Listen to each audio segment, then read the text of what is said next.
현재 윤석열 지지율이 30%대에서 회복하지 못하는 모습을 보이는 가운데 여당의 갈등은 매우 심화되고 있습니다.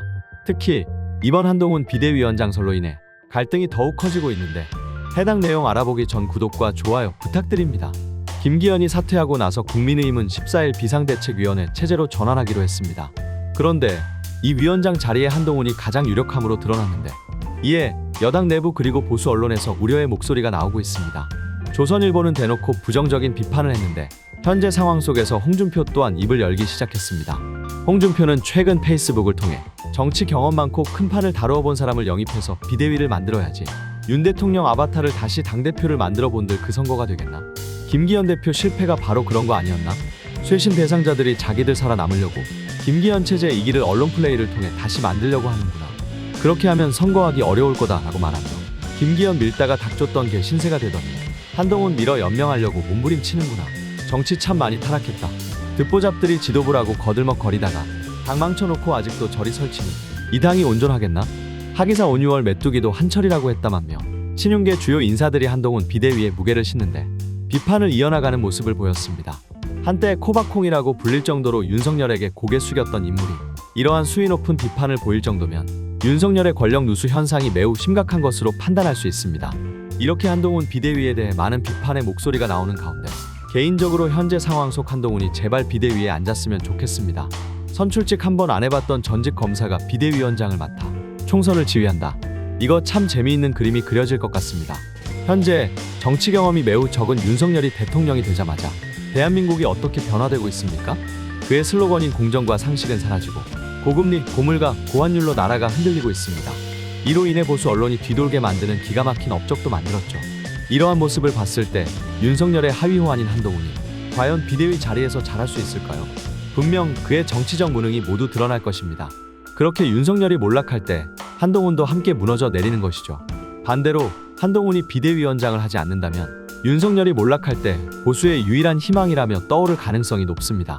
부디 꼭 비대위원장을 맡아주길 바라며 현재 몰락하는 윤석열 정부, 그들의 말로는 어떻게 될지 유시민 작가분께서 설명해 주셨는데 해당 내용 함께 시청하시죠.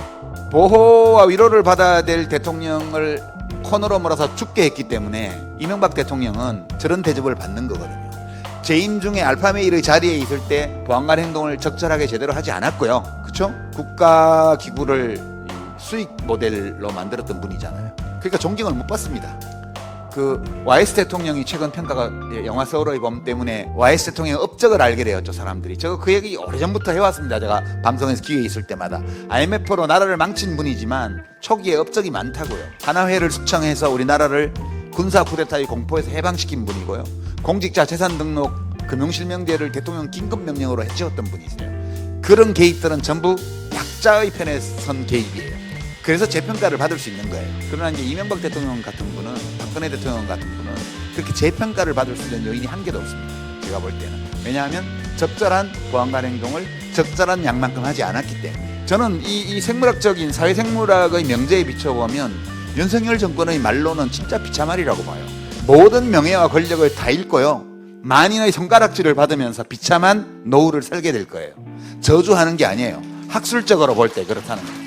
그러니까 알파메일답지 않은 알파메일이에요. 전혀 알파메일로서 해야 마땅한 보안관 역할을 하지 않고 개입을 할 때마다 자기 친한 사람, 자기에게 충성하는 사람, 자기에게 이익을 주는 사람을 위해서만 개입합니다. 심지어는 자기에게 이익을 주는 사람을 위해서 개입하는 것도 잘 안 할 때도 많아요. 그 재벌 3세들이죠 지금 대부분. 그렇게 떡볶이 먹방에 끌고 다니는 게 아니에요. 그렇게 해외 순방 가가지고 저녁 술자리에 불러 모아서 술이 떡이 되게 소폭을 먹이는 그런 걸 하면 안 돼요. 그런 것들은 그것은 개입도 아니에요. 그거는. 그러니까 사회적 행동의 생물학적 기초에 비추어 보건대 윤석열 정부 대통령 개인과 그 가족과 이 정권의 말로는 비참할 것이다. 지금대로 간다면, 계속 이렇게 간다면 그 결론은 내년 4월 이후에 분명하게 드러날 것이다. 위로가 좀 되시나요?